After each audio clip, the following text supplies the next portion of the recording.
Halo suami aku tercinta. Halo para ulama akhir zaman. Jadi begini, aku sedang bertanya begini. Kan para ulama kan sedang menunggu kedatangan seseorang. Aku tuh heran, kenapa para ulama menunggu kedatangan seseorang ya? Bahkan mungkin ulama seluruh dunia. Gini. Yang jadi bahan pertanyaan, katanya seseorang itu akan datang ke Indonesia. Katakanlah Al-Mahdi itu akan datang ke Indonesia, bener nggak sih gitu ya? Ini aku gini ya, ini khusus untuk aku karena aku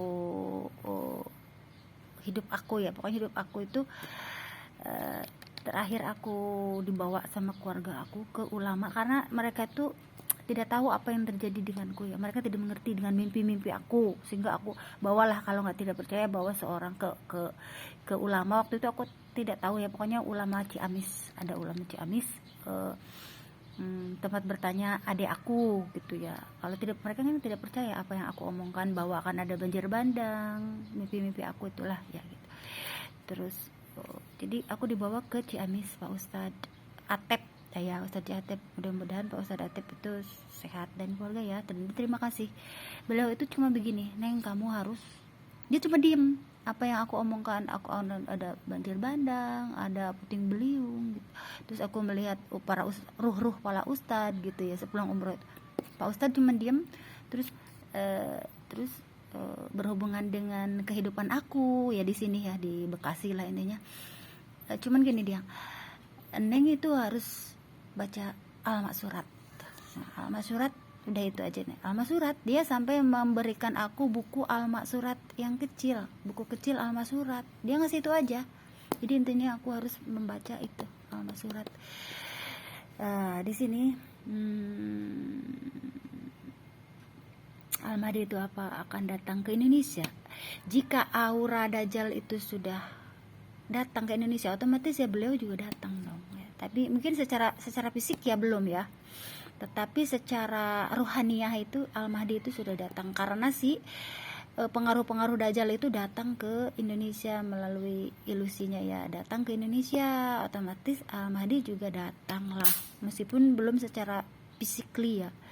Tetapi ini sekarang pertanyaannya 2024, katanya 2024 akan datang nggak? Berarti kita di sini berdoa ya, berdoa. Yang jelas itu pasti datang. Di mana ada kemungkaran, Al-Mahdi itu datang. Al-Mahdi itu akan datang. Di mana ada si Dajjal itu,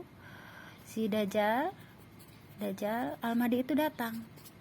Pokoknya yang tidak kelihatan kan, Dajjal itu menggunakan dulu ilusi sama benar-benar nanti dia datang gitu ya. Jadi dia datang.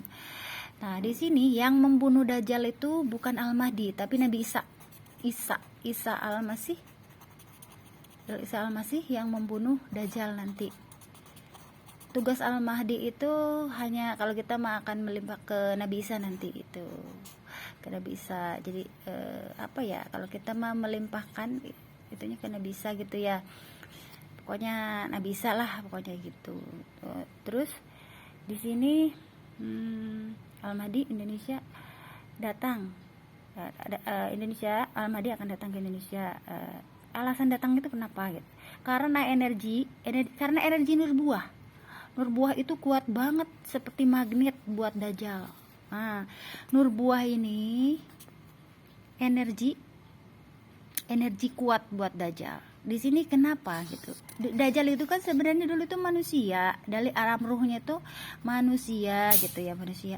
Tetapi kenapa dijadikan seperti Dajjal gitu ya? Jadi kalau kita kalau mau itu tuh mau kenapa aku tidak disapaat Rasul gitu, tidak disapaat Rasul ya, kalau darullah lah, kemauan Allahnya seperti itu gitu loh intinya gitu. Jadi Dajjal itu dendam gitu, dendam, kenapa aku tidak diberikan syafaat sama Nabi Muhammad gitu ya. Mungkin berkaitan dengan yang ada dalam dirinya itu, yang penyakit akhir zaman itu, mungkin ubudunya, ya itulah, pemuja cinta, pemuja wanita, mungkin itu di situ kali ya. Aku tidak tahu yang jelas itu kan wajah Dajjal itu kan monster. Jangan pernah ada yang melihat monster.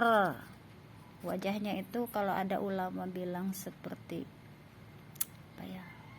Seperti siapa yang pernah ngelihat ini apa?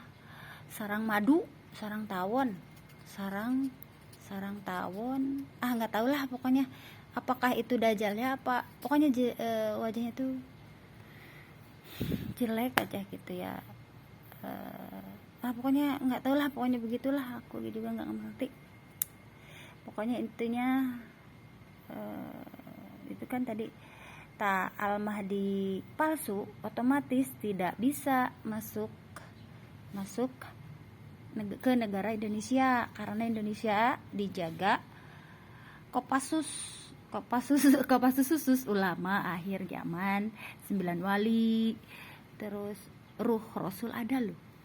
Ruh Rasulullah itu menjaga Indonesia. Kenapa menjaga Indonesia? Di Indonesia itu banyak pesantren, santri-santri, dan Rasulullah itu menyayangi Indonesia.